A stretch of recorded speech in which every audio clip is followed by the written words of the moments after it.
They just buffed LF, Goku, and Frieza. Yes, you heard me here. For the first time in a very long time, they just straight up buffed the newest unit. Now, at reset, we got this little newsletter. They gave us 1,000 chrono crystals, yada yada yada, and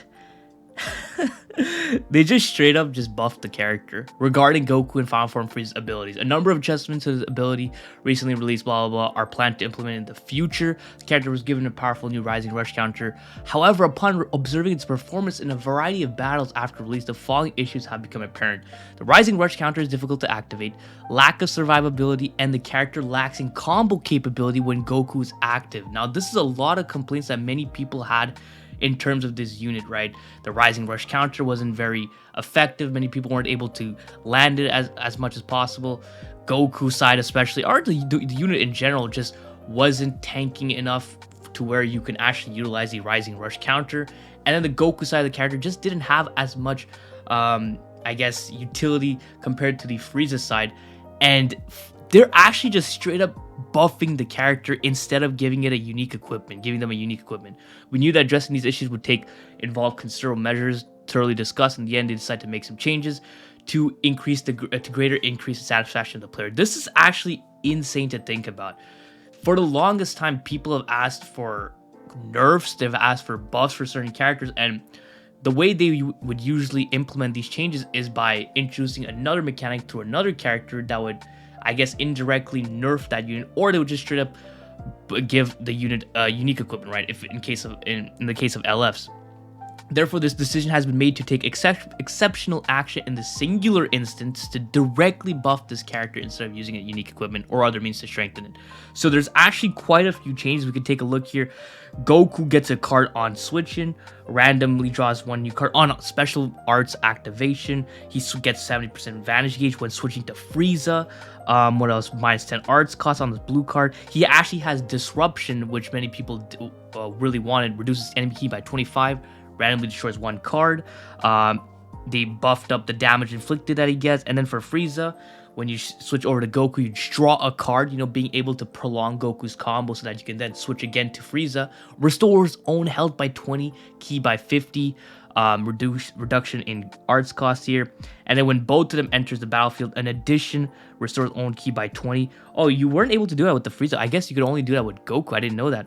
And then reduce enemy key on entry, destroys a lot of cards. Shortens sub count by 7 when enemy activates Rising Rush, which is really good, and cancels enemies' buff effects. You know what that means? If I'm not mistaken, that should also remove unit's ability to nullify cover unless it says uncancelable, right? So if they could just remove the enemy's nullify cover, then that means they can just cancel the Rising Rush on cover change, even if the enemy has nullification of cover change, which is a huge deal. And the reduction of 7 sub counts. These are some pretty. They get neutral on damage sustained, shortens ally sub count. These are some massive changes for this unit, massive changes, and we've literally never seen this happen before. Now, obviously, back in the day, we used to get balance change updates, but they've completely stopped that because they've obviously switched over to Zenkai Awakenings for characters. But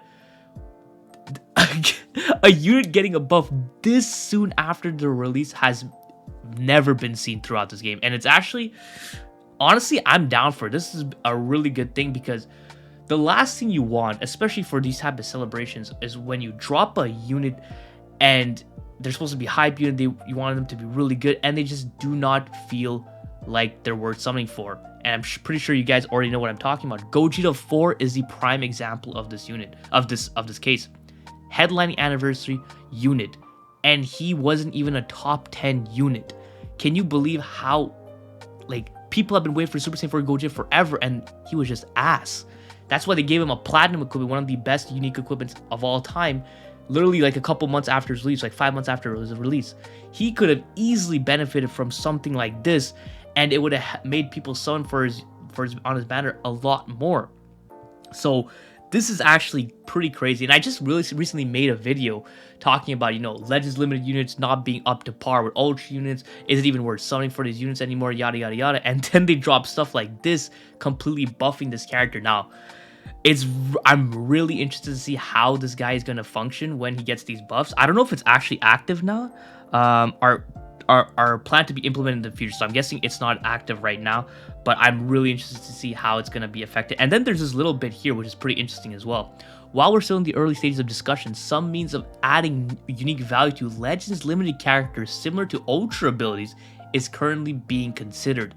And if they were to add this, rest assured that any addition will be made to existing Legends limited characters as well. So basically some sort of Ultra ability, but for Legends limited units. Now, I don't know how I feel about this. It might be good, it might not be, but it also might kind of restrict team building because, you know, Ultra units, you want to build them around the specific tag that they're buffing, or you want to throw them on the leader slot, right?